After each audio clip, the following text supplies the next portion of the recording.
I haven't slept through the night in months. My daughter is sleeping against her mother's chest right now. The fire beside us burns low. Smoke drifts into the darkness above.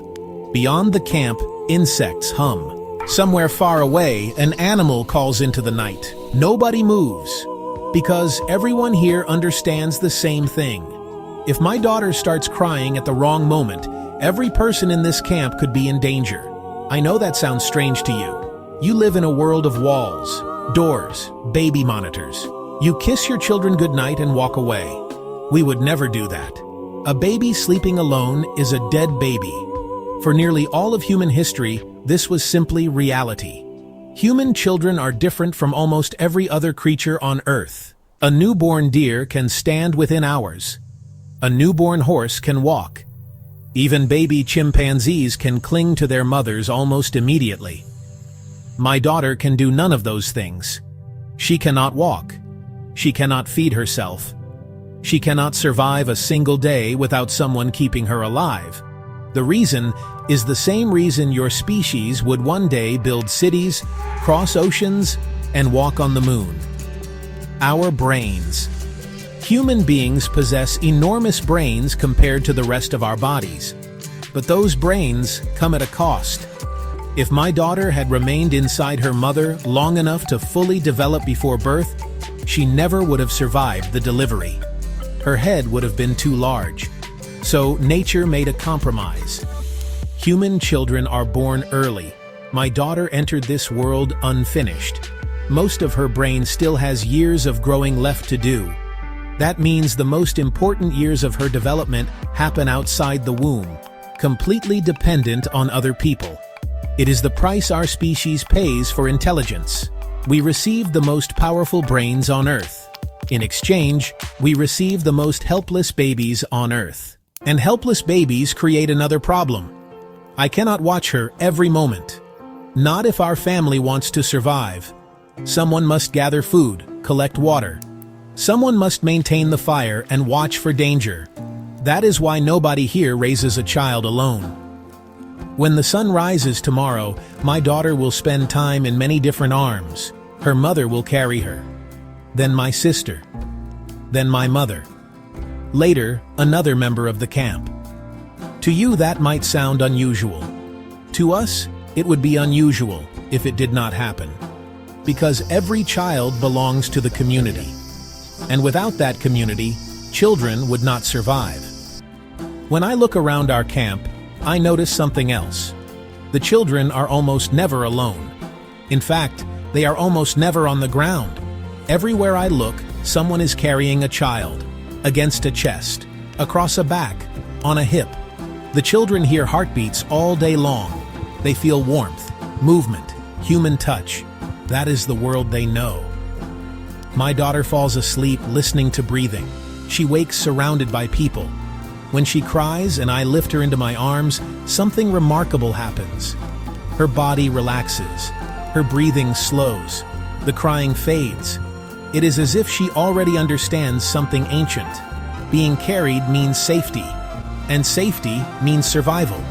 Perhaps children have always known that. Perhaps thousands of generations before her learned the same lesson. The more I watch our children, the more obvious something becomes.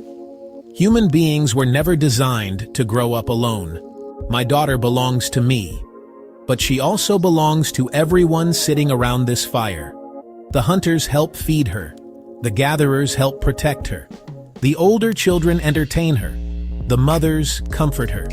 Every person here carries a piece of the burden. And because the burden is shared, nobody breaks beneath it. Sometimes I try to imagine raising her with only her mother helping. No sisters, no grandparents, no cousins, no community. The thought feels impossible, because even with help, there are days when exhaustion follows us from sunrise until sleep. Without help, I do not know how anyone would manage. My daughter is alive because dozens of people care whether she sees tomorrow. Without them, I am not sure she would. As the years pass, I begin to notice something strange. The most important person helping keep my daughter alive is not always me. And it is not always her mother. Sometimes it is her grandmother, Right now, her grandmother sits beside the fire. She no longer has children of her own to raise, yet every day she helps raise ours. When my daughter cries, she picks her up. When my wife is exhausted, she takes over. When food is scarce, she somehow finds something to share. The small things she does often become the difference between comfort and hardship.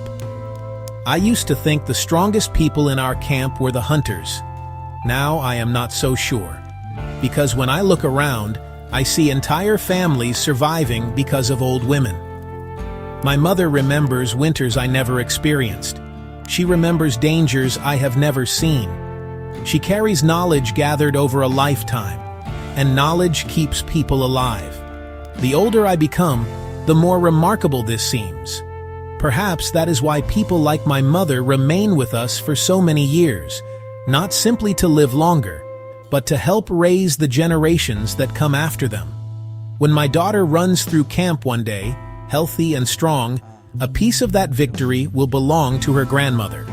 History is often shaped by grandmothers. History is shaped by the person who watches a child while a mother rests. History is shaped by the person who shares food when supplies run low. History is shaped by the person who passes down knowledge gathered over a lifetime. Most people never think about that, but I do. The more I think about it, the more I realize something else. The people keeping my daughter alive form an entire network surrounding her from the moment she enters the world. That network is invisible, but it is everywhere. Without it, she would not survive. Without it, none of us would. And perhaps that is the greatest misunderstanding people in the future will have. They will look at a parent holding a child and imagine only two people, a mother and a baby, a father and a baby. But that is never the full story. Behind every child stands an entire village. Behind every child stands generations of people helping them survive one more day, one more winter, one more year. Night has fallen again. The fire burns low. The stars hang above us. My daughter is asleep beside her mother. Safe. At least for tonight. The camp is quiet now. Only the crackle of the fire remains. And as I sit here watching her sleep, I find myself thinking about something strange, something that would probably shock people in the future. It has become so easy to forget. My daughter survived today because she was never alone. She woke up surrounded by people, fed by people, protected by people. Many, always many. That is how every child survives. And the more I think about it, the more impossible another way seems. Imagine raising a child with only one other person helping. Imagine carrying every burden yourself. Imagine every sleepless night belonging only to you. Every feeding, every illness, every fear, every moment of exhaustion. Just two people trying to carry the weight alone. The thought feels impossible, because I know how difficult this is with help. I cannot imagine doing it without help. Yet one day, people will. One day, parents will live inside houses, far from their relatives and communities, far from the people who would once have helped carry the burden. They will spend long nights alone with crying children. They will become exhausted, and many of them will believe something is wrong with them. They will wonder why parenting feels so difficult, why they feel so tired, why they feel as though they are failing, but they are not failing. The truth is much older than any of us. For hundreds of thousands of years, raising a child was never the responsibility of one person, or two. It was the responsibility of everyone. That is how human beings survived. Not because we were the strongest or fastest creatures on Earth. We survived because people cared for one another. And because they did, children survived long enough to become parents themselves, then grandparents, then ancestors, then memories. The fire beside me crackles softly. My daughter stirs in her sleep. For a moment, she reaches out and places a tiny hand against her mother's chest. Then she settles again, safe, completely unaware of how many generations made this moment possible. But I know, and now perhaps so do you.